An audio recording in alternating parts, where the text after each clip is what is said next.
William stood in the doorway of her new home, watching snowflakes dance past the large bay windows that overlooked the quiet suburban street. The house still smelled faintly of fresh paint and new beginnings, a scent that had become familiar over the past 3 months since they'd moved in. Behind her, she could hear the gentle chaos of her children settling into their afternoon routines. 7-year-old Emma practicing piano scales in the living room, while 9-year-old Michael worked on his homework at the kitchen table.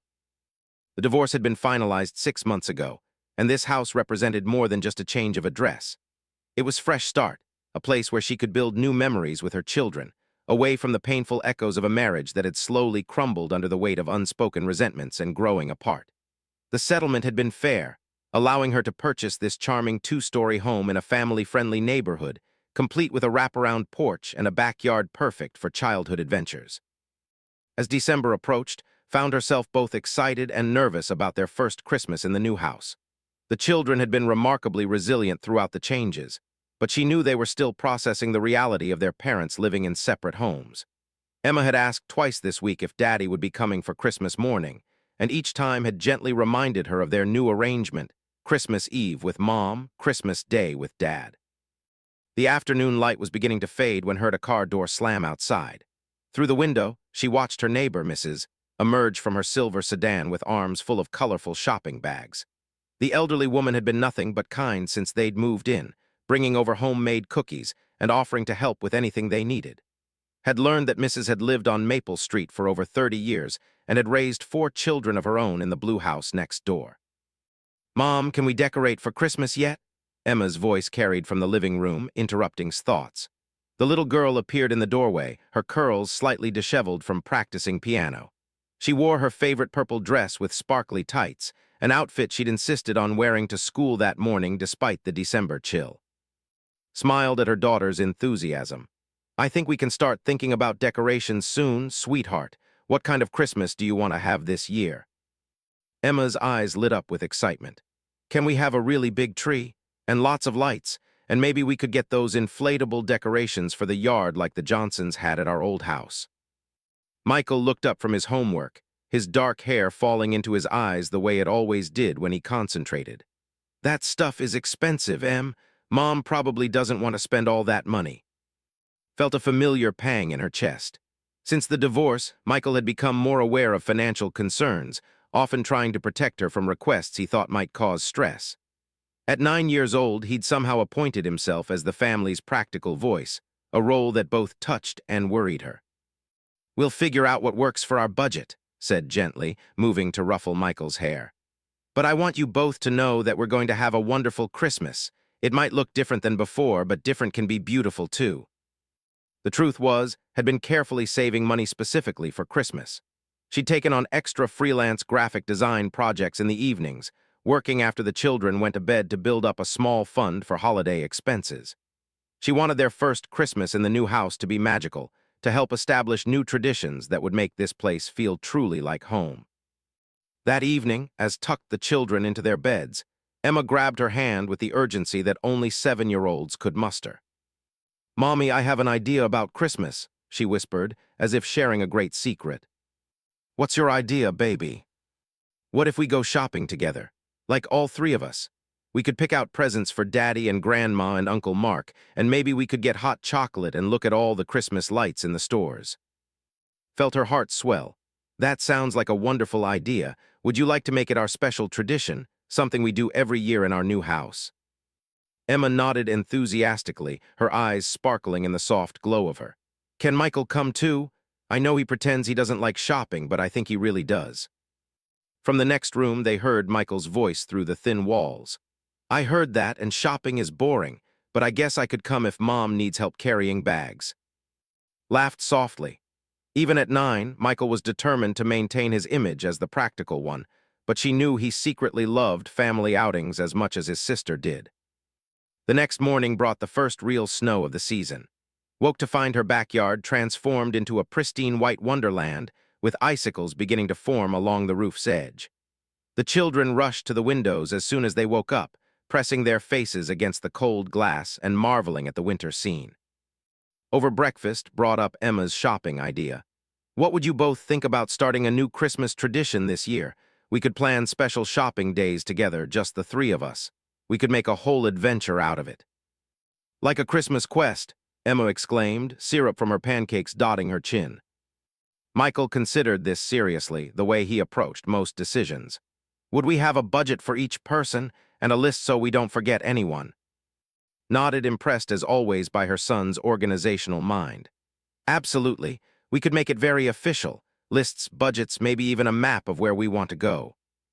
And hot chocolate, Emma added firmly. The tradition has to include hot chocolate.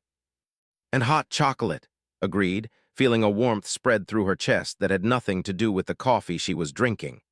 This was exactly what she'd hoped for, a way to create something positive and exciting around Christmas, something that belonged entirely to their new life. After breakfast, sat down with a notebook and began sketching out ideas for their Christmas shopping tradition. She wanted it to be more than just running errands. She wanted it to be an experience that would create lasting memories and give the children something to look forward to each December. She thought about Mrs. and the happiness that had radiated from her the previous afternoon as she'd carried in her shopping bags. There had been something almost magical about the scene, the way the older woman had moved with purpose and joy, clearly delighting in whatever surprises she'd found for her family. Wanted that feeling for her own family. She wanted the children to experience the joy of giving, the excitement of finding the perfect gift, the warmth of sharing special moments together during the holiday season. She wanted Christmas to feel abundant and full of love, despite the changes their family had. As she wrote in her notebook, ideas began to flow. They could start with a planning session, looking through catalogs and websites together to get ideas for gifts. They could research the best shopping locations, maybe even visit some places they'd never been before. She could pack a special bag with snacks, hand warmers for cold days, and a thermos of hot chocolate or coffee. The more she thought about it, the more excited became. This tradition could be something that grew and evolved with the children over the years. When they were older, they might enjoy visiting craft fairs and finding unique handmade gifts. They could explore different neighborhoods, discovering new shops and meeting interesting people. Most importantly, it would be something that was entirely theirs, not a tradition inherited from her marriage or connected to painful memories. This would be pure and new, built from scratch in their new home with their new life. That afternoon, while the children played in the snow-covered backyard, began making phone calls to research shopping options in their area. She discovered a charming downtown district about 20 minutes away that she'd never explored, filled with small boutiques and cafes. There was also a large shopping center that transformed into a winter wonderland during December, complete with carolers and a workshop display. As she researched, found herself getting genuinely excited about the possibilities. She imagined Emma's delight at seeing all the holiday decorations and Michael's satisfaction at finding exactly the right gift for each person on their list. She pictured the three of them warming up in cozy cafes, comparing their purchases and sharing the stories behind each gift choice. When the children came in from playing, cheeks red from cold and snow still clinging to their mittens, was ready to share her research with them. "I've been thinking about our Christmas shopping tradition," she announced, spreading her notes across the kitchen table. "Look at all the places we could explore." Emma climbed onto a chair and studied the papers with intense concentration, while Michael stood behind her, reading over her shoulder. "This place has a toy store that's been around for 100 years, pointed to a circled address. "And this one has a reading nook where they serve hot chocolate and tell stories." "Can we really go to all these places?" Emma asked, her voice filled with wonder. "We don't have to do everything at once," explained. "We could make it last through the whole month of December, different places on different days, depending on what we're looking for." Michael studied the list with his characteristic thoroughness. "If we plan it right, we could group the stores by location so we don't have to drive all over the place. And we could check the weather forecast to make sure we pick good days for walking around outside." Marveled again at her son's practical nature.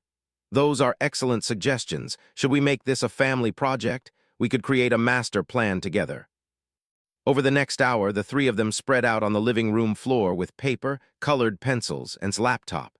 They researched store hours, mapped out efficient routes, and began creating what Emma dubbed the Great Christmas Shopping Adventure Plan. Emma insisted on drawing pictures of each destination, creating colorful illustrations of toy stores, bookshops, and cafes. Michael focused on the logistics, creating a spreadsheet that would have impressed most organized. Contributed adult insights about timing, budgets, and practical considerations like parking and lunch options.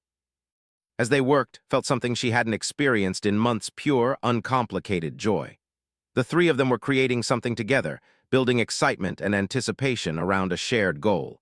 There were no arguments, no stress, just the simple pleasure of planning something wonderful. The afternoon light was fading when they finally finished their planning session. They'd created a comprehensive guide to their Christmas shopping tradition, complete with maps, illustrations, budgets, and a timeline that would take them through the entire month of December. "When can we start?" Emma asked, bouncing slightly with excitement. Looked at their plan, then at her children's eager faces. "How about this weekend? We could begin with the downtown district, maybe visit that toy store and with the reading nook." "Yes," Emma cheered, throwing her arms around neck. Michael nodded approvingly. "That makes sense. Downtown will probably have good decorations up by this weekend, and we can see how our timing estimates work out for future trips." As prepared dinner that evening, she could hear the children in the living room, already discussing what they might find on their first shopping adventure. Emma was convinced she'd discover the perfect gift for their father, something that would show him how much she missed him. Michael was more focused on finding practical gifts that people would actually use. Their enthusiasm was infectious, and found herself humming Christmas carols as she cooked. For the first time since the divorce, she felt genuinely excited about the holiday season. Not anxious about logistics or worried about maintaining appearances, but truly excited about the magic they were going to create together. After dinner, as they cleaned up the kitchen together, Emma made an announcement that surprised them all. "I think we should invite Mrs. to come shopping with us sometime," she said, carefully placing dishes in the dishwasher. "She looks like she knows all the best places to find presents." Paused, considering this idea. Mrs. had mentioned during one of their conversations that her own lived far away, and she didn't see them often during the holidays. Perhaps she would enjoy being part of their new tradition. "That's a thoughtful idea, Em," said. "Maybe we could ask her if she'd like to join us for hot chocolate sometime and see if she has any suggestions for good shopping spots." Michael looked up from wiping the table. "She probably knows which stores have the best sales too, and she's lived here forever, so she'd know shortcuts and good parking spots." Smiled at her children's practical and kind considerations. They were naturally inclusive, always thinking about ways to bring others into their circle of joy. It was a quality she hoped to nurture and encourage. That night, after the children were in bed, sat in her quiet kitchen with a cup of tea, looking over their Christmas shopping plan. The pages were covered with Emma's colorful drawings and Michael's neat handwriting, evidence of their collaborative effort and shared excitement. She thought about the year they'd had, the difficulty of the divorce, the stress of moving, the challenge of establishing new routines and helping the children adjust to their changed family structure. There had been moments when she'd wondered if she was doing the right thing, if the disruption to their lives would cause more harm than good. But looking at their Christmas plan, she felt a deep sense of certainty. This tradition they were creating together was exactly what their family needed. It was something positive and forward-looking, something that acknowledged their new reality while celebrating their continued bond as a family unit. The shopping tradition would give them structure for the holiday season, but more importantly, it would give them shared experiences and memories. Years from now, when the children were grown, they would remember these December adventures not as something they did because they had to, but as something they chose to do together because it brought them joy. Finished her tea and turned off the kitchen lights, but not before taking one more look at their colorful planning papers spread across the table. Tomorrow, she would start researching the downtown shops more thoroughly, maybe even drive by them on her way home from work to see what their holiday decorations looked like. The excitement was building, and she could hardly wait to see where their new tradition would take them. As she headed upstairs to bed, felt grateful for her children's resilience and creativity, for their ability to find joy and possibility even in the midst of change. Their Christmas shopping tradition was going to be more than just a way to buy gifts. It was going to be a celebration of their new life together, a monthly reminder that their small family was complete and wonderful exactly as it was. The snow was still falling gently outside her bedroom window as drifted off to sleep, already dreaming of the adventures that awaited them in the coming weeks. Saturday morning arrived with crisp winter air and the kind of brilliant blue sky that made everything look like a Christmas card. Woke early, her stomach fluttering with the same nervous excitement she remembered from childhood Christmas mornings. Today would be their first official Christmas shopping adventure, and she wanted everything to be perfect. She padded downstairs in her slippers and robe, starting the coffee maker before checking the weather forecast on her phone. Perfect conditions, sunny, cold but not bitter, with no precipitation expected until late evening. The downtown district would be ideal for walking, and she could already picture the children's faces lighting up as they explored the festive shop windows. By 7:30, the house was filled with the sounds of an excited family preparing for their special day. Emma had changed outfits 3 times before settling on her red winter dress with matching tights, declaring that she needed to look Christmas appropriate for their first shopping adventure. Michael had taken a more practical approach, choosing warm jeans and his favorite sweater, but noticed he'd spent extra time combing his hair and had polished his sneakers without being asked. Over breakfast, they reviewed their plan one final time. Emma spread their hand-drawn map across the table while Michael read from his carefully prepared list of stores and objectives. Packed their special shopping bag with hand warmers, tissues, granola bars, and a thermos filled with hot chocolate that Emma had insisted on making herself. "Remember," Michael said, consulting his notes with the seriousness of a military strategist, "we start at Henderson's Toy Emporium because Emma wants to look for something for Dad there. Then we go to Autumn Leaves bookstore for Grandma's gift. After that, we take a hot chocolate break at that cafe with the fireplace." Emma nodded enthusiastically, though suspected her daughter was more excited about the experience itself than any specific purchase. "And we're going to look at everything, right? Not just rush around." "Absolutely," assured her. "This is about enjoying ourselves, not just checking items off a list. We'll take our time and see what catches our eye." The drive to downtown took exactly 18 minutes, just as Michael had calculated. As they turned onto Main Street, all 3 of them fell silent, struck by the magical transformation that had taken place since reconnaissance drive earlier in the week. Every storefront was adorned with twinkling lights, garland, and window displays that seemed designed to capture the imagination of children and adults alike. Vintage-style street lamps wrapped in ribbon and greenery lined the sidewalks, while speakers hidden among the decorations played soft, instrumental Christmas music. The effect was enchanting without being overwhelming, festive without being commercial. "Oh my goodness," Emma breathed, pressing her face to the car window. "It looks like a fairy tale." Found a parking spot just a block from Henderson's Toy Emporium, and as they stepped out of the car, she was struck by the perfect temperature. Cold enough to feel truly winter-like, but not so cold that they'd be uncomfortable walking around for several hours. Henderson's Toy Emporium occupied a corner building that looked like it had been transplanted directly from a Dickens novel. The large windows displayed an elaborate train set that wound through a miniature Christmas village, complete with ice skaters on a tiny pond, and children building snowmen in front of houses lit by tiny LED lights. "Can we go in now?" Emma asked, tugging on's hand. The moment they stepped through the heavy wooden door, knew this place was special. Unlike the overwhelming sensory assault of big-box toy stores, Henderson's felt warm and inviting. Classical Christmas music played softly in the background, and the carefully organized displays invited browsing rather than frantic searching. An elderly gentleman with a neatly trimmed white beard approached them with a genuine smile. "Welcome to Henderson's. I'm Arthur Henderson, third-generation owner. Is this your first time visiting us?" "It is," replied, immediately charmed by his old-fashioned courtesy. "We're starting a new Christmas shopping tradition, and your store was highly recommended." "Wonderful. Well, please feel free to explore. If you have any questions about any of our items, don't hesitate to ask. We pride ourselves on knowing every toy in the store." Emma immediately gravitated toward a display of handcrafted wooden toys, while Michael found himself fascinated by an intricate building set that allowed children to construct working mechanical devices. Watched them both, noting how the store's peaceful atmosphere allowed them to focus and really consider each item rather than being overwhelmed by choices. "Mom, look at this," Emma called, holding up a beautiful wooden music box shaped like a Christmas tree. When she wound the key, it played Silent Night while tiny carved figures danced around the base. Do you think Dad would like this? It reminds me of that song he always hums when he's cooking. His heart caught slightly.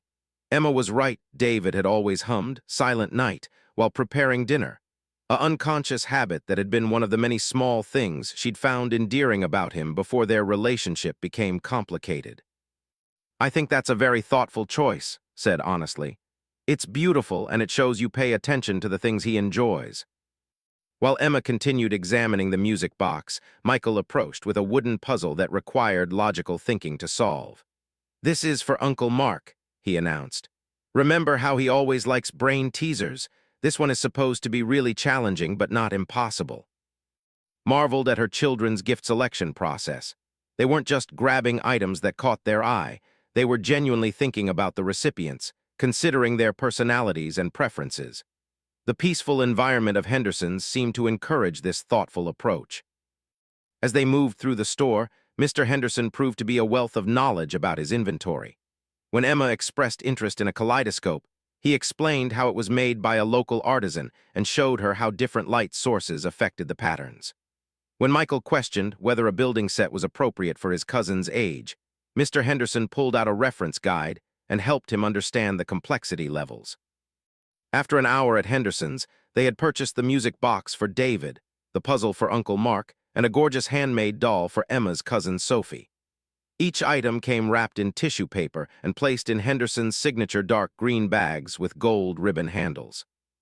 That was amazing, Emma declared as they stepped back onto the sidewalk. Mr. Henderson knew everything about everything. Michael nodded approvingly, and he didn't try to sell us more expensive stuff. He actually helped us find things in our budget. Their next stop, Autumn Leaves Bookstore, was just 3 blocks away. As they walked, found herself appreciating the thoughtful urban planning that made downtown so pedestrian-friendly. The sidewalks were wide enough for comfortable strolling, and interesting window displays provided entertainment along the way. Autumn Leaves occupied a narrow, 3-story building with bay windows on each floor.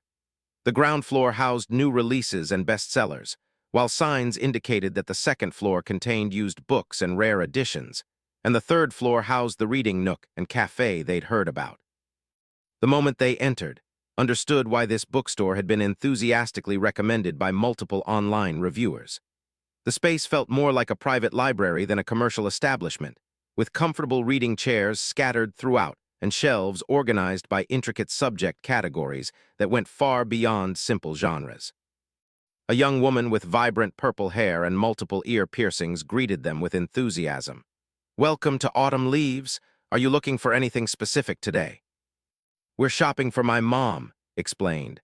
"She loves historical fiction, particularly stories about strong women in challenging circumstances." "Oh, perfect. Let me show you some of our recent favorites in that category. We also have a local author section that might interest you. There are some incredible historical novels by writers from our region." Emma immediately found herself drawn to a children's section that had been designed to look like a treehouse, complete with a small ladder leading to an elevated reading platform. Michael discovered a science section that included hands-on experiment books alongside theoretical texts. As the bookstore employee, whose name tag read, guided through the historical fiction recommendations, found herself genuinely interested in the books for herself, not just as potential gifts. Clearly knew her inventory well and asked thoughtful questions about mother's specific preferences. "Your mom might really enjoy this one," said, pulling a novel from a display shelf. "It's about a woman who becomes a war correspondent in the 1940s. The author did incredible research and the character development is exceptional." Read the back cover, immediately understanding why had selected it.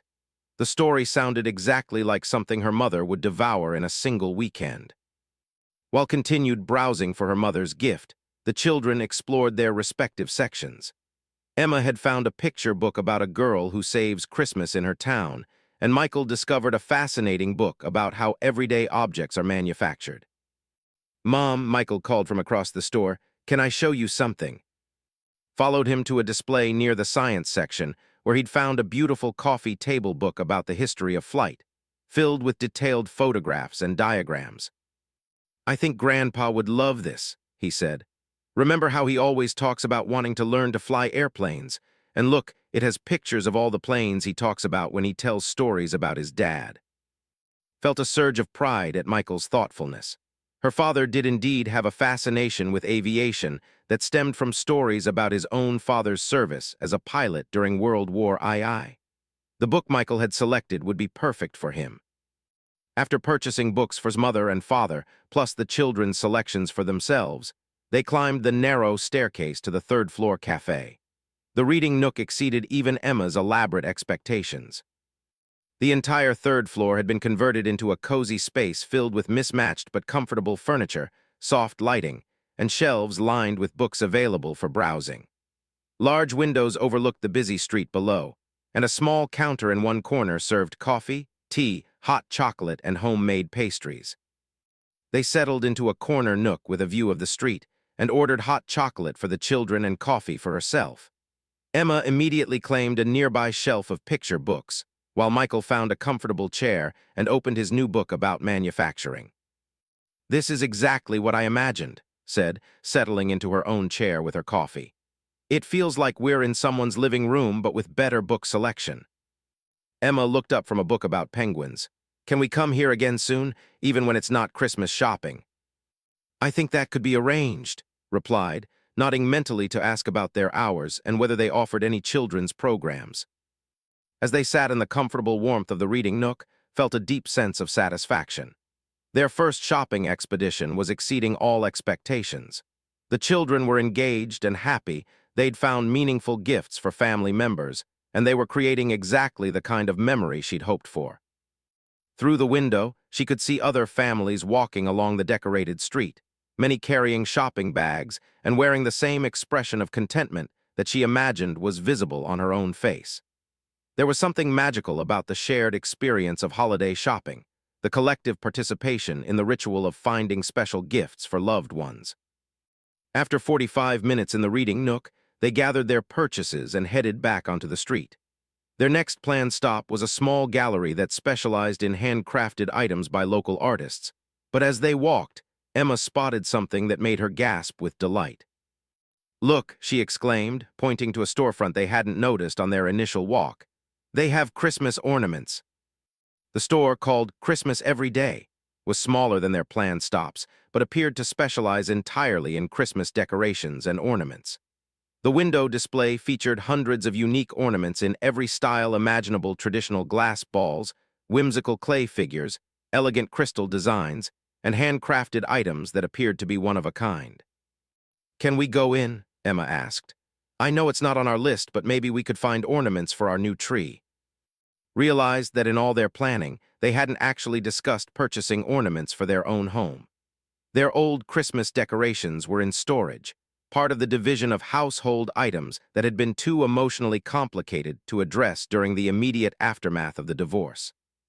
"That's a wonderful idea," said. "We should absolutely start our ornament collection for the new house." The interior of Christmas Every Day was like stepping into a workshop. Every surface displayed ornaments organized by theme, color, and style. A middle-aged woman with silver hair and paint-stained fingers approached them with a warm smile. "Welcome, I'm Sarah, and I make most of the handcrafted ornaments you see here. Are you looking for anything specific?" "We're decorating our tree for the first time in our new home," explained. "We'd like to find some special ornaments that will become part of our family tradition." Sarah's eyes lit up with understanding. "Oh, how wonderful! Starting fresh can be such an exciting opportunity. Let me show you some of my favorite pieces for new families." She led them to a section featuring ornaments that could be personalized with names and dates. "These are popular with families who want to commemorate special years," she explained. "And over here, we have ornaments that represent different hobbies and interests." Emma immediately found herself drawn to a delicate glass ornament shaped like a piano, painted with tiny musical notes. "This one is perfect for me," she announced. "It looks just like our piano at home." Michael discovered an ornament designed like a miniature book, complete with tiny pages that could actually be turned. "For book lovers," Sarah explained. "Your son has good taste." Found herself charmed by an ornament that depicted a small house with warm, glowing windows. "New Home 2024 could be painted across the bottom," Sarah suggested, making it a permanent reminder of their first Christmas on Maple Street. As they continued browsing, each family member found several ornaments that spoke to them personally.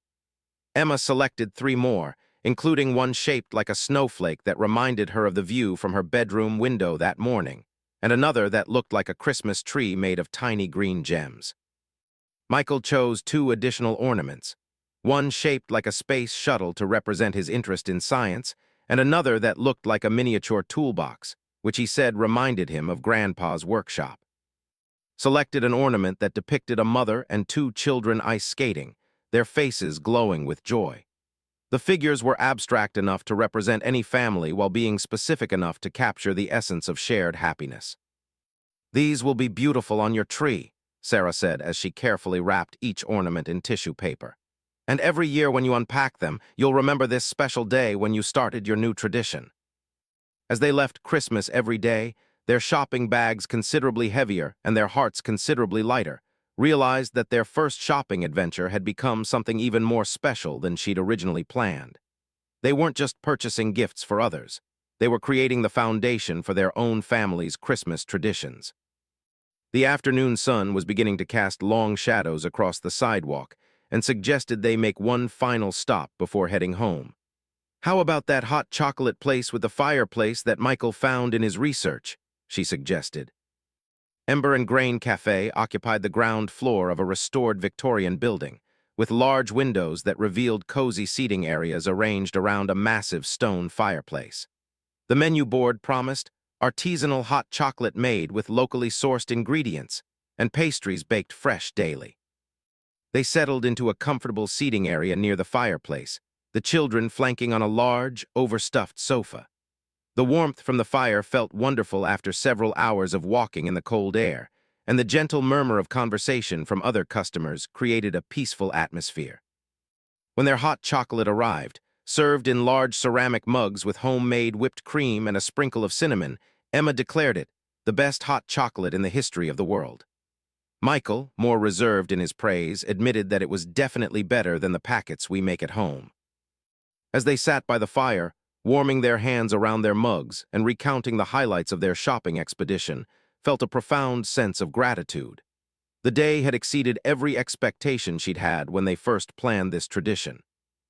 More importantly, she could see the positive effect the experience was having on her children. They were relaxed and happy, chattering excitedly about their purchases and already making plans for their next shopping adventure. The stress and uncertainty that had shadowed their family for months seemed to have lifted, replaced by anticipation and joy. "What was your favorite part of today?" asked as they prepared to leave the cafe. Emma considered this question seriously. "I loved Mr. Henderson's toy store, but I also loved finding our ornaments, and this hot chocolate, and the bookstore treehouse. I can't pick just one favorite." Michael nodded in agreement. "The whole thing was better than I expected. Usually shopping is boring, but today was like going on an adventure where we happened to buy things."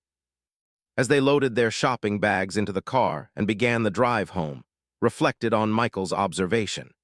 He'd articulated exactly what she'd hoped to achieve, transforming the necessary task of purchasing gifts into an adventure that created memories and brought their family closer together.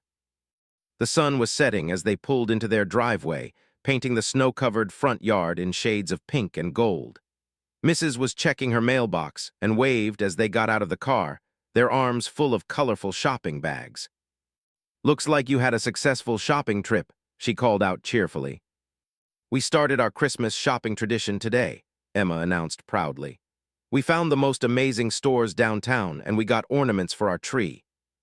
"How wonderful," Mrs. replied, walking closer to their yard. "I remember when my children were young, we had our own special shopping tradition. Some of my happiest memories are from those December afternoons exploring different stores together." Felt a warm connection to this woman who understood the importance of creating special family traditions. "Emma suggested that maybe you'd like to join us for one of our shopping trips sometime. We're planning to explore different areas throughout the month." Mrs. Face lit up with genuine pleasure. "I would love that. I know some wonderful little shops that have been around for decades, places that might not show up in online searches but are absolute treasures." As they said goodnight to their neighbor and headed inside, realized that their Christmas shopping tradition was already growing beyond what she'd originally envisioned. The idea of including Mrs. in future expeditions felt natural and right, adding another layer of community and connection to their new life. That evening, as they unpacked their purchases and admired each item once more, felt certain that they'd started something truly special. Their first Christmas shopping adventure had been a complete success, setting the tone for many more happy December days to come. The week following their downtown adventure buzzed with excitement as Emma and Michael couldn't stop talking about their successful shopping expedition. At breakfast, over homework, and during their evening routines, they would randomly bring up moments from their day. Mr. Henderson's vast knowledge of toys, the cozy reading nook at autumn leaves, or the perfect ornaments they'd discovered at Christmas every day. Found their enthusiasm infectious and began planning their second shopping excursion with renewed energy. Mrs. had stopped by on Tuesday evening with a handwritten list of what she called hidden gems around the city, small shops and markets that most people drove past without noticing, but which held treasures for those willing to explore. This place, Mrs. had said, pointing to an address written in her careful script, has been making custom jewelry for 40 years. The owner's granddaughter runs it now, and she does beautiful work. And this market, she indicated another location, only operates on weekends, but the vendors there create the most amazing handcrafted items, things you won't find anywhere else. Thursday evening found the Williams family gathered around the kitchen table once again, planning their second adventure with the same methodical approach that had made their first trip so successful. Emma had appointed herself the official illustrator of their shopping journal, creating detailed drawings of each store they'd visited and adding colorful maps for their upcoming destinations. Michael, meanwhile, had taken on the role of research coordinator, investigating each of Mrs. suggestions online and cross-referencing them with customer reviews and business hours. His newly developed spreadsheet now included columns for parking availability, wheelchair accessibility, and average time needed per location. The jewelry shop gets incredible reviews, Michael reported, consulting his laptop. People say the owner takes time to really understand what you're looking for and helps design custom pieces. And the weekend market has over 30 different vendors selling everything from pottery to homemade soaps. Marveled at how naturally her children had embraced their roles in the planning process. What had started as a simple shopping tradition was evolving into a collaborative family project that engaged each of their strengths and interests. "I think we should invite Mrs. to come with us this weekend," Emma announced, looking up from her latest drawing. "She knows all about these places, and it would be more fun with her there." "That's a thoughtful idea," agreed. "Let me call her and see if she's available Saturday." Mrs. answered the phone on the second ring and accepted their invitation with obvious delight. "I haven't been to the weekend market in months," she admitted. "This will be a perfect excuse to see what new vendors they have." Saturday morning arrived gray and chilly, with the weather forecast promising light snow later in the afternoon. Dressed warmly in layers, knowing they'd be spending considerable time outdoors moving between market stalls. She packed extra hand warmers and an additional thermos of hot chocolate, anticipating that their group would need frequent warming breaks. Mrs. appeared at their front door promptly at 9 o'clock, wearing a cheerful red coat and carrying a woven basket that she explained was perfect for market shopping. "My grandmother taught me to always bring a good basket to markets," she told Emma and Michael. "Plastic bags tear, but a strong basket lasts forever and looks much more elegant." The children were immediately charmed by this old-fashioned wisdom and decided that they needed to add baskets to their shopping tradition supplies. Made a mental note to look for suitable baskets at the market for future expeditions. Their first destination was Jewelry Design, the custom jewelry shop that Mrs. had recommended.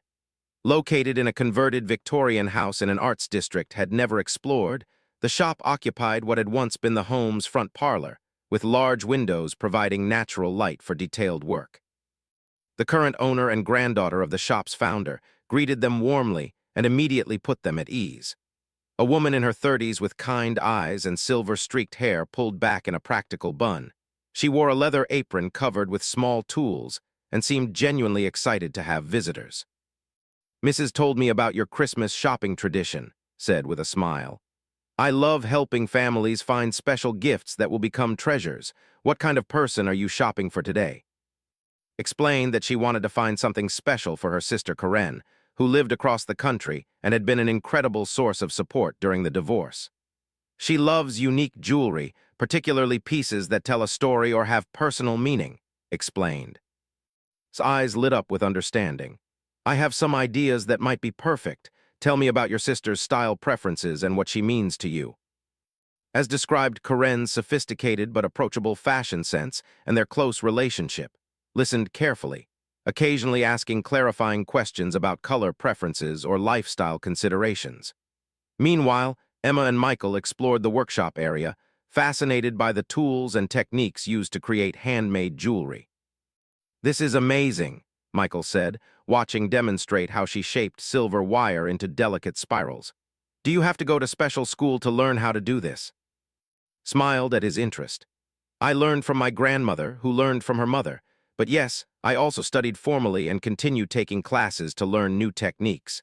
The nice thing about handcraft work is that there's always something new to discover. After 20 minutes of conversation and examining various examples of work, decided on a custom pendant featuring a small silver tree with tiny gemstone leaves in Karen's favorite shades of blue and green. Explained that the tree could symbolize family roots and growth, making it both beautiful and meaningful. I'll need about a week to complete it, said, writing down contact information. But I think your sister is going to love this piece. It will be entirely unique to her. Emma had been quietly observing the entire process and finally spoke up. Could you make something for my grandma too? She always wears a necklace that belonged to her grandmother, but it's getting really old and delicate. Knelt down to Emma's level. What kind of things does your grandma enjoy? What makes her happy? She loves gardening, Emma said thoughtfully. And birds. She has bird feeders all around her yard, and she knows the names of all the different birds that visit. I have a wonderful idea, said, her eyes sparkling. What if we created a pendant with a small bird perched on a flowering branch? I could use gemstones in colors that represent her favorite flowers. Emma clapped her hands together with delight. That would be perfect. She would absolutely love that. As sketched out preliminary designs for both jewelry pieces, Michael approached with a question that had been forming in his mind. Do you think I could learn to make something simple, like a bookmark or something small for my teacher? Considered his request seriously. Actually, I think that's a wonderful idea.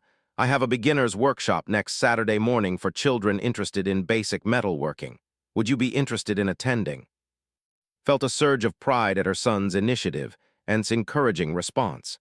That sounds like an excellent opportunity if you're really interested, Michael.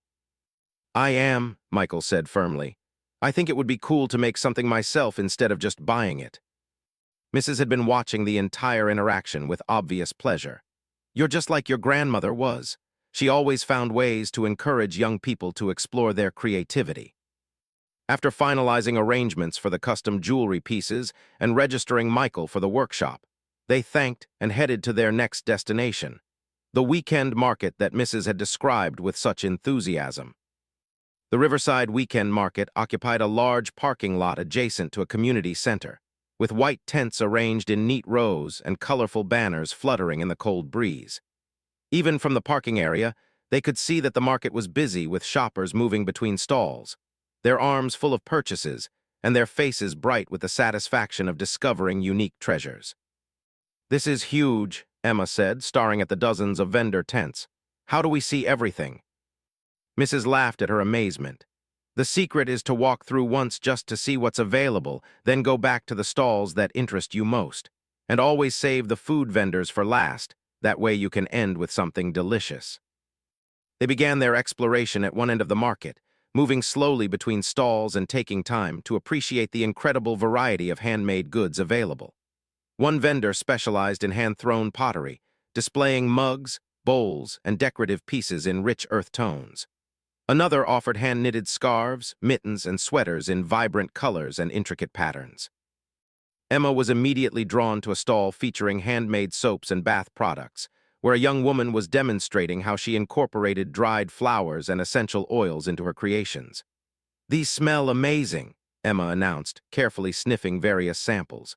Could we get some for Aunt Karen, and maybe some for ourselves? The soap maker, who introduced herself as Jessica, explained her process and let Emma and Michael help choose scents for a custom gift set. "I love when children help pick out gifts," Jessica said. "They always choose the most interesting combinations." Michael found himself fascinated by a vendor who created wooden puzzles and brain teasers, each one hand-cut and finished to perfection. The elderly craftsman explained how he designed each puzzle, starting with a simple concept and gradually increasing the complexity until it provided exactly the right level of challenge. "This one," the craftsman said, showing Michael a puzzle that looked simple but required multiple steps to solve, "is my own design. I've been making puzzles for 30 years, and this is one of my favorites because it looks easy but requires both logic and patience to complete." Michael studied the puzzle carefully, working through the initial steps in his mind. "Could I try it?" "Absolutely, take your time." Watched her son tackle the puzzle with his characteristic methodical approach, while Emma continued exploring the soap vendor's offerings with Mrs. The market atmosphere was exactly what she'd hoped for: unhurried, friendly, and full of opportunities for genuine connection between customers and artisans. 20 minutes later, Michael had successfully solved the puzzle and declared it the perfect gift for Dad. The craftsman wrapped it carefully and included a small card explaining the solution, just in case the recipient needed a hint. As they continued through the market, each family member found themselves drawn to different stalls based on their personal interests and gift-giving needs. Discovered a vendor who created beautiful hand-bound journals and notebooks, perfect for her mother's love of writing. Emma found a stall specializing in handmade hair accessories and selected beautiful barrettes for her cousin Sophie. Mrs. proved to be an invaluable guide, introducing them to vendors she'd known for years and sharing the stories behind various crafts and techniques. At one stall featuring woven textiles, she explained how the patterns represented different cultural traditions passed down through generations. At another, she helped them understand the difference between machine-made and truly handcrafted items. "The beauty of supporting artisans like these," Mrs. explained as they warmed up with coffee from a vendor specializing in fair trade beverages, "is that every purchase helps preserve traditional skills and supports independent creators. When you buy from Jessica or any of these vendors, you're not just getting a product, you're getting a piece of someone's passion and expertise." Emma listened to this explanation with serious attention. "So when we give these gifts to people, we're also giving them something that someone made specifically with their hands." "Exactly," Mrs. confirmed. "Each item carries the energy and care that the maker put into it. That's what makes handcrafted gifts so special." As the afternoon progressed, their arms became laden with packages, and their cheeks grew pink from the cold air. Light snow had begun to fall, just as the forecast had predicted, adding a magical quality to the market atmosphere. The white flakes collected on the tent tops and dusted the shoulders of shoppers, creating a scene that looked like a holiday greeting card come to life. They made one final circuit through the market, revisiting stalls that had particularly caught their interest and making final purchase decisions. Bought the hand-bound journal for her mother, along with a matching bookmark created by the same artisan. Emma selected a beautiful winter hat knitted in soft purple yarn for her best friend at school. Michael found a set of wooden coasters carved with intricate geometric patterns for his teacher. By the time they reached the food vendors, as Mrs. had suggested, they were ready for a warming treat. They shared hot cider, fresh-baked cookies, and kettle corn while sitting at picnic tables under a covered pavilion area. "This was even better than I expected," said, warming her hands around her cup of cider. "I feel like we've discovered a whole community of artists and creators that I didn't even know existed." Mrs. nodded with satisfaction. "That's one of my favorite things about markets like this. They remind you that there are still people dedicated to creating beautiful things with their own hands, taking pride in their craft and building relationships with their customers." Michael looked up from his kettle corn. "I really want to learn how to make things too, not just the jewelry workshop, but maybe woodworking or pottery or something." "There are community classes for all kinds of crafts," Mrs. informed him. "I could help you find some beginner-friendly options if you're serious about exploring different techniques." Emma bounced slightly in her seat with excitement. "Could I learn too? I want to make presents instead of just buying them." Felt her heart swell with pride at her children's enthusiasm for learning new skills and creating meaningful gifts. This shopping tradition was evolving into something even more valuable than she'd originally envisioned. It was inspiring her children to become makers and creators themselves. As they gathered their numerous packages and prepared to leave the market, the snow had intensified slightly, but remained the gentle, picturesque kind that enhanced rather than hindered their experience.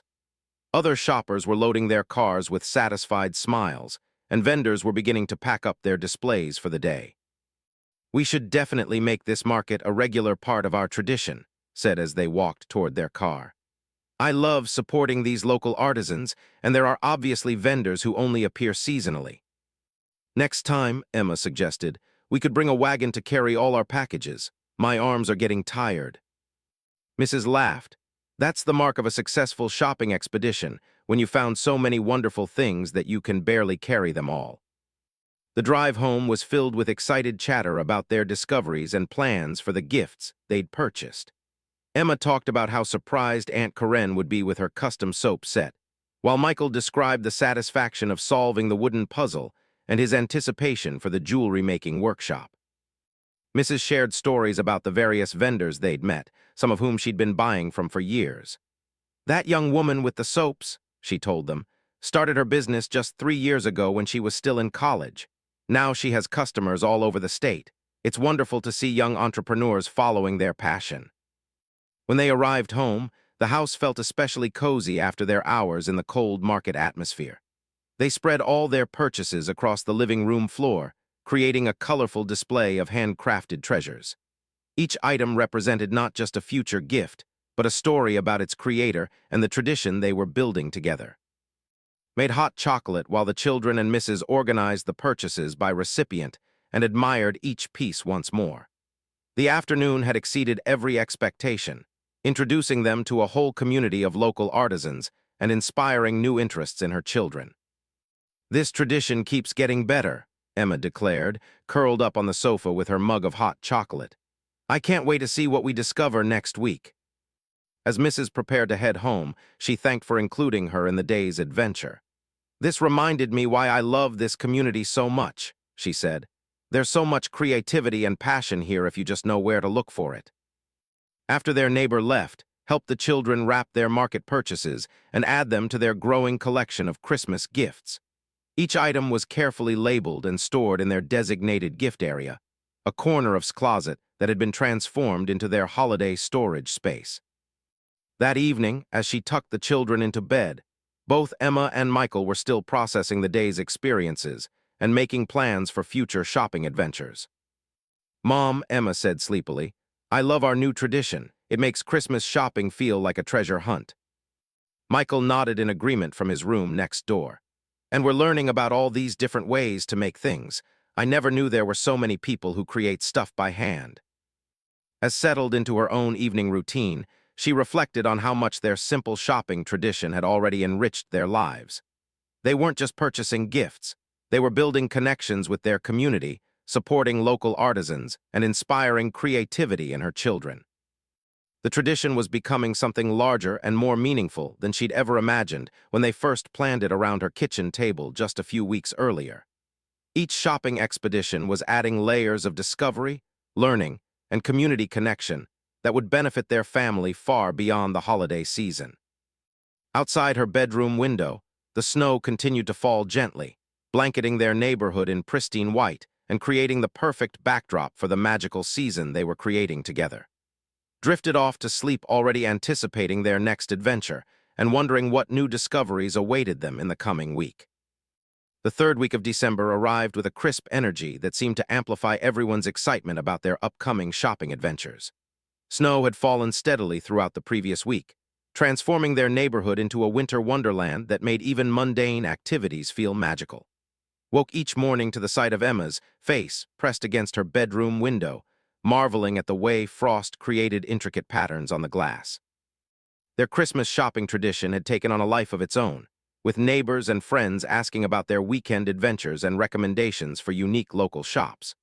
Found herself becoming an unofficial ambassador for the small businesses they'd discovered, enthusiastically sharing details about Henderson's Toy Emporium, Autumn Leaves bookstore, and the weekend market with anyone who expressed interest. Michael had attended his jewelry-making workshop the previous Saturday and returned home glowing with pride over a simple silver wire bracelet he'd created for his teacher. Had been patient and encouraging, teaching him basic techniques while emphasizing the importance of precision and attention to detail. The experience had sparked an even deeper interest in handcrafts, and he'd already researched woodworking classes offered through the community center. Emma, inspired by her brother's creative success, had convinced to help her research baking classes. If Michael can make jewelry, she'd reasoned, then I can learn to make cookies and cakes for Christmas gifts. Her logic was sound and had discovered a family-friendly baking workshop offered by a local culinary school. Mrs. had become an integral part of their planning process, stopping by several evenings each week to share new discoveries and offer suggestions for their next expedition. Her enthusiasm for their tradition had rekindled her own love of exploration, and she'd begun visiting shops and markets on her own, scouting potential destinations for future family adventures. Wednesday evening found the Williams family and Mrs. gathered around the kitchen table once again, but this time their planning session had evolved into something more elaborate. Had purchased a large map of the metropolitan area, which now dominated the table's surface, marked with colored pins indicating shops they'd visited, places they planned to explore, and locations recommended by friends and neighbors. "I think we're ready for our biggest adventure yet," announced, pointing to a cluster of shops in a historic district about 40 minutes from their home. "This area has an entire street dedicated to artisan shops, plus a tea house that's been operating since the 1920s. Emma studied the map with the intensity of a military strategist. "How many shops are we talking about? And will we have time to visit the tea house and still see everything else?" Mrs. had visited the historic district many times over the years and served as their expert guide for planning this expedition. Artisans Row has about 12 shops, but they're all within a 2-block area, so walking between them won't take long. The challenge will be not spending too much time in each one because they're all fascinating. Michael had been researching the individual shops online and had compiled a detailed report on their specialties and hours of operation. There's a blacksmith who makes custom metalwork, a glass blower who creates ornaments and decorations, and a potter who specializes in functional pieces like mugs and bowls, he reported. Plus, there's a shop that only sells items made by local artists. Felt the familiar flutter of excitement that had become associated with planning these expeditions. Each shopping adventure had exceeded her expectations, introducing them to new places and people while strengthening their family bond. The tradition had become the highlight of their weeks, something they all anticipated and planned for together. "What's our budget looking like?" Michael asked, consulting the notebook where he'd been tracking their Christmas spending. His practical nature ensured that they stayed within reasonable limits while still enjoying their shopping experiences. Reviewed their finances, pleased to see that her careful planning and extra freelance work had kept them comfortably within their Christmas budget. "We're doing very well," she confirmed. "We can definitely afford to explore Artisans Row and maybe splurge on a nice lunch at the tea house." Emma clapped her hands together with delight. "This is going to be our best shopping day yet. Should we make a list of what we're still looking for?" They spent the next hour creating a comprehensive plan for Saturday's expedition. Emma illustrated their route with her characteristic colorful drawings, while Michael calculated travel times and parking options. Mrs. shared stories about the history of the district and the artists they were likely to encounter. Saturday morning dawned clear and cold, with brilliant sunshine that made the snow-covered landscape sparkle like a field of diamonds. Dressed in layers, knowing they'd be moving between warm shops and cold outdoor areas throughout the day. She packed their largest tote bag with supplies: hand warmers, tissues, granola bars, bottled water, and a thermos of coffee for herself. Mrs. arrived wearing a new winter hat that Emma immediately complimented, and carrying a thermos of her own that she announced contained homemade hot chocolate with a secret ingredient that makes it extra special. The children were instantly intrigued and convinced her to promise to share her recipe if they successfully visited every shop on Artisans Row. The drive to the historic district took them through countryside had never explored, past snow-covered farms and small towns that looked like Christmas card illustrations. Emma and Michael pressed their faces to the windows, pointing out frozen ponds where they could see ice skaters in the distance and barns decorated with holiday wreaths. "This feels like we're traveling to another world," Emma observed, watching a horse-drawn sleigh cross a distant field. Like we're going back in time to when everything was made by hand. Mrs. smiled at Emma's observation. That's exactly what Artisans Row is like. Most of the shops are in buildings that are over 100 years old, and the craftspeople there use traditional techniques that haven't changed much over time. When they arrived at their destination, understood immediately why Mrs. had been so enthusiastic about this location. Artisans Row occupied a beautifully preserved historic street lined with brick buildings that housed shops with hand-painted signs and window displays that looked like museum exhibits. The street had been closed to vehicle traffic and transformed into a pedestrian walkway, with benches and decorative planters that created a park-like atmosphere. Despite the cold weather, other families and couples were strolling between shops, and the scene had a festive, community-gathering feeling that made everyone smile. Their first stop was the blacksmith shop, where they could hear the rhythmic hammering of metal on anvil before they even opened the door. The interior was warm and filled with the scent of coal fire and heated metal, creating an atmosphere that transported them to an earlier era. The blacksmith was a tall man with muscled arms and a ready smile who clearly loved sharing his craft with visitors. He explained how he used traditional techniques to create everything from decorative pieces to functional items like candlesticks and door hardware.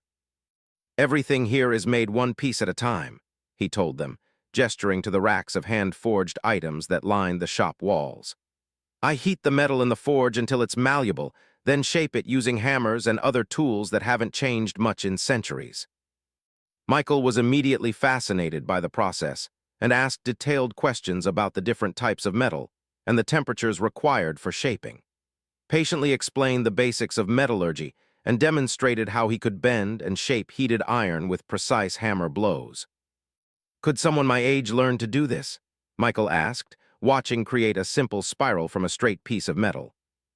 Absolutely, replied. I teach beginner classes for young people. The key is understanding the properties of heated metal and developing control over your hammer technique. Emma found herself drawn to decorative pieces, particularly a set of hand-forged ornaments designed to hang in windows where they would catch and reflect sunlight. These are like metal snowflakes, she observed, studying the intricate patterns he'd created. Discovered a beautiful set of candlesticks that would be perfect for her dining room, while Mrs. selected a small decorative bowl for her own collection. As wrapped their purchases, he included his business card and information about his classes, which Michael immediately pocketed for future reference. Their next stop was the glass-blowing studio, where they were fortunate to arrive during a demonstration. Sarah, the glass artist, was in the process of creating a large ornament, and they watched in amazement as she shaped molten glass using breath, gravity, and carefully controlled tools. The studio was filled with examples of Sarah's work ornaments in every color imaginable, decorative bowls and vases, and sculptural pieces that seemed to capture light and hold it like trapped rainbows. The temperature in the studio was considerably warmer than outside, heated by the furnaces required for melting glass. Glass blowing is part chemistry, part physics, and part art, Sarah explained as she worked. The glass has to be kept at exactly the right temperature, and you have to work quickly because you only have a limited time before it becomes too cool to shape. Emma was mesmerized by the process, watching Sarah's practiced movements as she transformed formless molten material into a beautiful, symmetrical ornament. How do you know when it's finished? She asked. Experience, Sarah replied with a smile. After doing this for 15 years, I can sense when a piece has reached its ideal form. But even with experience, every piece is slightly different because glass is a living material that responds to temperature, humidity, and the artist's energy. Michael studied the scientific aspects of the process, asking questions about the temperatures required and the chemical composition of different colored glasses. Sarah was pleased by his technical interest and explained how metal oxides were used to create different colors and how the cooling process affected the final strength of each piece. Found herself drawn to a set of small glass ornaments designed to look like icicles, each one slightly different but harmonious when grouped together. Mrs. selected a beautiful blue vase that seemed to glow from within, and Emma chose a set of tiny glass animals for her cousin Sophie. As they continued down Artisans Row, Each shop revealed new wonders and introduced them to passionate craftspeople eager to share their knowledge and expertise. At the pottery studio, they watched a potter create a mug on a spinning wheel, his hands guiding the clay into perfect symmetry through what appeared to be pure intuition. The woodworking shop featured furniture and decorative items carved from locally sourced wood, each piece showcasing the natural grain and character of different tree species. The textile artist demonstrated weaving techniques on a large loom, creating patterns that seemed to emerge organically from the intersection of different colored threads. At a shop specializing in handmade paper and bookbinding, Emma discovered journals with covers made from pressed flowers and leaves, while Michael found a set of handmade playing cards printed with original artwork. Selected beautiful stationery for her sister, and Mrs. found a photo album with pages made from handmade paper. By noon, they had visited 8 shops and collected an impressive array of purchases, but more importantly, they had gained insights into crafts and techniques that none of them had previously understood. Each artisan they'd met had been generous with their time and knowledge, treating their questions with respect and enthusiasm. "I'm starting to understand something," Michael said as they paused on a bench to rest and organize their packages. "All these people really love what they do. It's not just about making money, they're passionate about their crafts." Mrs. nodded approvingly. "That's exactly right. When you choose to make things by hand in a world of mass production, you have to love the process itself, not just the results." Felt a deep appreciation for the learning experience their shopping tradition was providing her children. They weren't just acquiring gifts. They were gaining understanding about creativity, dedication, and the satisfaction that comes from mastering difficult skills. Their lunch at Rose Garden Tea House proved to be another memorable experience. The restaurant occupied a Victorian house that had been carefully restored to its original elegance, with lace curtains, antique furniture, and china that looked like family heirlooms. The menu featured traditional afternoon tea service alongside more substantial lunch options, and their server explained that many of the recipes had been passed down through the restaurant's founding family. They ordered a combination of tea sandwiches, soup, and scones with jam and cream, creating a meal that felt both sophisticated and comforting. "This is how ladies used to have lunch 100 years ago," Emma observed, carefully spreading jam on her scone with the small silver knife provided. "Actually," Mrs. said, "afternoon tea was an innovation of the Victorian era, created by the Duchess of Bedford because she was hungry between lunch and dinner. It became a social tradition that brought women together for conversation and friendship." Appreciated how naturally their shopping expeditions incorporated history and cultural learning. Without feeling like formal education, their adventures were expanding her children's understanding of traditions, crafts, and community connections. After lunch, they completed their exploration of Artisans Row by visiting the remaining 4 shops. At a jewelry studio different from us, they discovered pieces made using techniques from different cultural traditions. A shop specializing in musical instruments featured handmade dulcimers, flutes, and drums that produced sounds unlike anything they'd heard before. The leather working shop amazed them with the complexity of hand-tooled designs, while the final stop, a cooperative gallery featuring work by dozens of local artists, provided a stunning overview of the creative talent within their region. By late afternoon, their arms were laden with packages, and their minds were full of new ideas and inspirations. Emma had announced her intention to learn at least 3 different crafts, while Michael had collected contact information for classes in blacksmithing, woodworking, and pottery. As they walked back to their car through the gathering dusk, felt profound gratitude for the community of artists they'd discovered and the impact this tradition was having on her family. Their Christmas shopping adventures were evolving into something far more valuable than gift acquisition. They were becoming a form of cultural education that connected them to their community and inspired creativity. "Next week," Mrs. announced as they loaded their packages into the car, "I have a special surprise planned. There's a place I haven't told you about yet because I wanted to save the best for last." Emma and Michael immediately began speculating about what this mystery destination might be, while found herself looking forward to yet another adventure in their evolving tradition. Each expedition seemed to exceed the previous one in terms of discovery and delight. The drive home was filled with excited conversation about everything they'd learned and the gifts they'd found.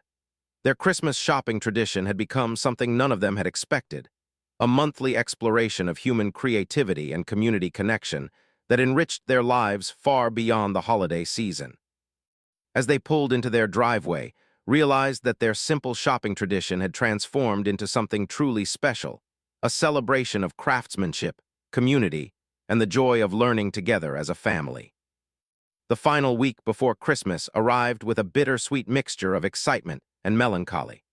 Woke each morning to the realization that their magical shopping tradition was approaching its culmination for this year, though she was already making mental notes about improvements and additions for next December.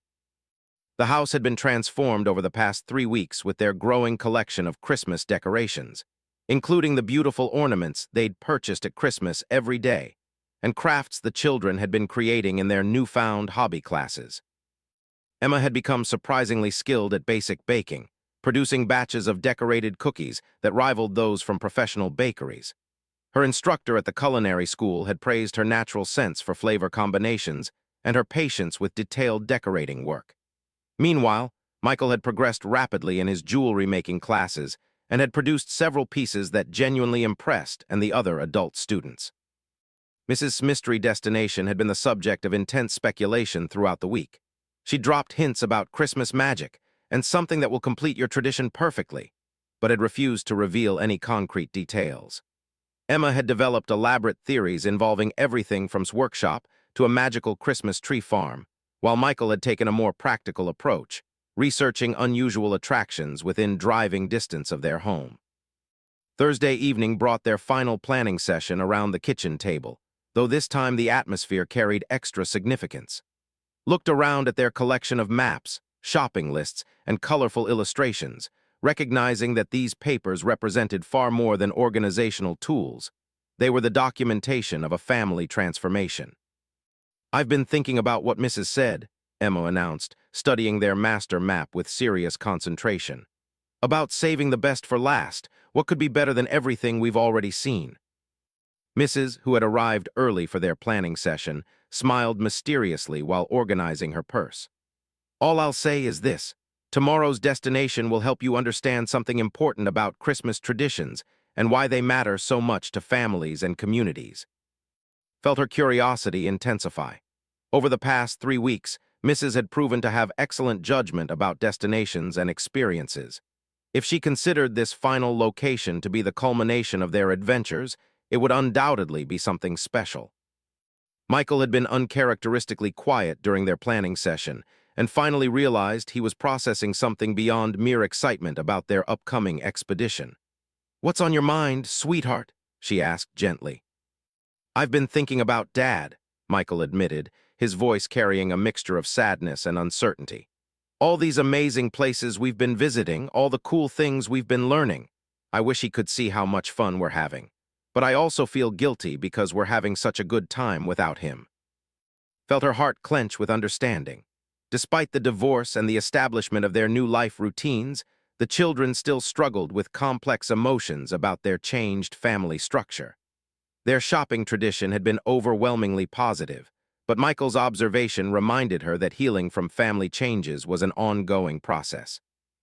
Emma looked up from her drawings with a thoughtful expression. "I miss Dad too, but I think he'd be happy that we're having fun together, and we can tell him all about our adventures when we see him on Christmas Day." Mrs. observed this exchange with the wisdom of someone who had raised 4 children through various challenges. "You know," she said gently,